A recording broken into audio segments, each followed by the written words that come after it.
Dasar akuntansi merupakan persamaan dasar merupakan hubungan antara harta, hutang, dan modal. Persamaan dasar digunakan sebagai dasar pencatatan pada sistem akuntansi. Apa fungsi utama persamaan dasar akuntansi? Yaitu untuk mengetahui perubahan kekayaan setiap terjadi transaksi dalam perusahaan. Persamaan dasar akuntansi bisa dituliskan sebagai berikut. Aset sama dengan utang plus modal. Aset ini biasa disebut dengan harta. Hutang juga disebut dengan kewajiban. Dan modal ini juga disebut dengan ekuita. Aset merupakan semua barang yang kita miliki, yang kita peroleh dari minjem sama orang ataupun kita menggunakan uang kita sendiri. Semua aset yang kita miliki baik HP, kulkas, laptop, itu semua bisa kita peroleh dengan cara minjem sama orang atau memakai uang kita sendiri. Nah, dari transaksi inilah muncullah sistem dasar akuntansi, di mana aset yang kita miliki itu berpengaruh besar terhadap utang dan modal yang kita miliki. Mengapa diadakan sistem pencatatan akuntansi? Karena setiap transaksi yang kita perlukan harus dipertanggungjawabkan, karena supaya kita dapat mengatur pola keuangan yang kita miliki. Berikut manfaat yang didapat ketika kita melakukan pencatatan dasar akuntansi. Yang pertama itu tidak mengatur keuangan, evaluasi keuangan, disiplin diri dalam mengatur keuangan. Berikut nama akun itu ada dua, yaitu ada akun real dan akun nominal.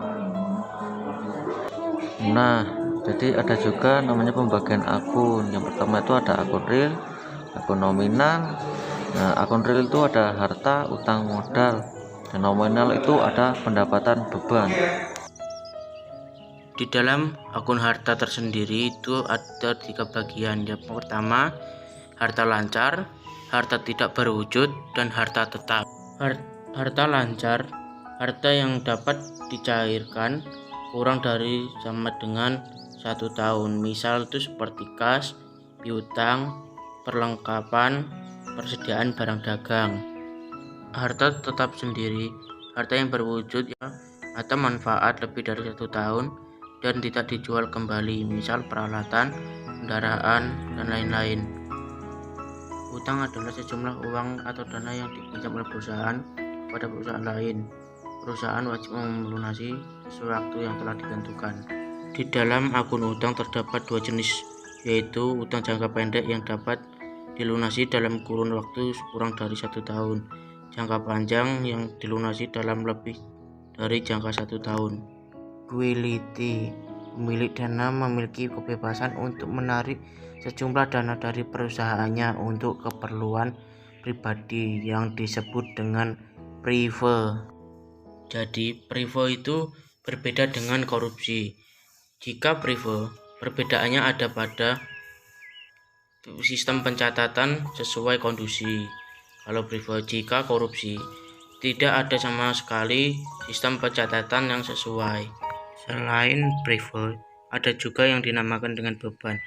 Banyaknya pengorbanan yang harus dikeluarkan untuk melaksanakan suatu usaha. Dalam akun beban terdapat 2 jenis, yaitu akun beban operasional, pengorbanan yang harus dikeluarkan untuk kegiatan operasional, contohnya seperti beban air, listrik, bahan sewa ruko.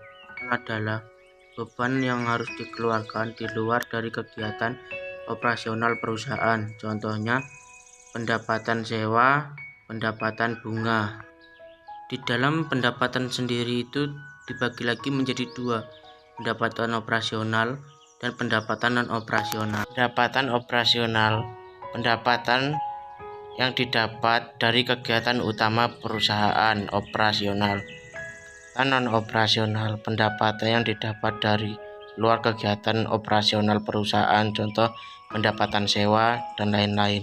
Pendapatan penghasilan atau balas jasa kepada perusahaan, pendapatan yang diterima oleh perusahaan akan menambah modal perusahaan.